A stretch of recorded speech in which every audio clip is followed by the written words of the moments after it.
പ്രതിരോധ സംവിധാനത്തിനും നിന്നെ തകർക്കാൻ കഴിയത്തില്ല. നിന്റെ മേൽ എപ്പവരെ ദൈവത്തിന്റെ പദ്ധതിയുണ്ടോ ആ സമയം വരെയും മരണം നിന്റെ തലയ്ക്ക് മീതെ കടന്നുപോകും. നിന്നെ തുടർത്തില്ല കേട്ടോ. ഇന്ന് പകൽ നന്ദിയോട് ദൈവത്തെ സ്തുതിക്കുന്നു. ഏത് വിഷയത്തിന്റെ മേലാണ് നീ ഭാരപ്പെടുന്നത്, ആ വിഷയത്തിന്റെ മേൽ പ്രവർത്തിക്കാൻ കഴിവുള്ള ഒരു ദൈവം ഇന്ന് പകൽ ഇതിനകത്ത് വന്നിട്ടുണ്ട്. എത്രവർക്ക് വിശ്വസിക്കാൻ കഴിയും? വിശ്വസിക്കുന്നത് വ്യാപരിക്കുന്ന ഒരാളാമത്തെ ശക്തി വെളിപ്പെടട്ടെ.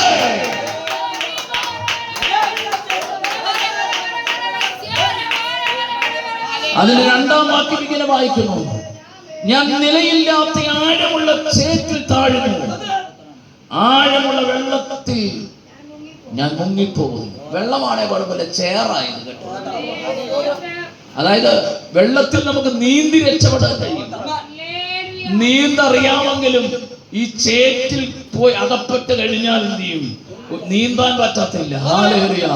നമ്മൾ മുകളിലേക്ക് കയറുവാൻ നമ്മൾ ആഴമെടുക്കുമ്പോൾ താഴേക്ക് പോകും. സ്തോത്രം ചെയ്യുന്നു. ചവിട്ടി നിൽക്കാൻ ഒരു ഉറപ്പുള്ള സ്ഥലമില്ലാത്ത ആ ചേറ്റിലാണ് പോയത്. എന്നാൽ കഴിഞ്ഞ നാളുകളിൽ പാപത്തിന്റെ ചേറ്റിൽ കിടന്ന നിന്നെ സ്തോത്രം ചെയ്യുന്നു. തന്റെ പ്രാണൻ കൊടുത്ത് വിലക്ക് വാങ്ങിയ കർത്താവ് നമ്മയോട് ദൈവം ഒരു കാരണവശാലും പുറത്തു വരുവാൻ കഴിയാതെ നീ ധ്യാനം ശ്രമിക്കുന്നിടത്തോളം അകത്തേക്ക് ആഴത്തിലേക്ക് പോകുന്ന അനുഭവമാ.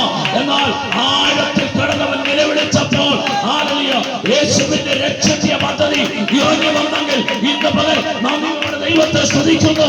ഹല്ലേലൂയ. അവന്റെ ആടിപ്പഴുതുള്ള കരം ഇന്ന് പകൽ ചിലരെ ഇറങ്ങി വരികയോ. നീ അനുഭവിക്കുന്ന കഷ്ടത്തിൽ നിന്നും പ്രതികൂലത്തിൽ നിന്നും പ്രതിസന്ധിയിൽ നിന്നും പുറത്തു വരട്ടെ. ഇന്ന് പകൽ സ്വർഗ്ഗമേ ചെയ്യുന്ന വലിയ കൃപയാൽ പുറത്തു വരട്ടെ.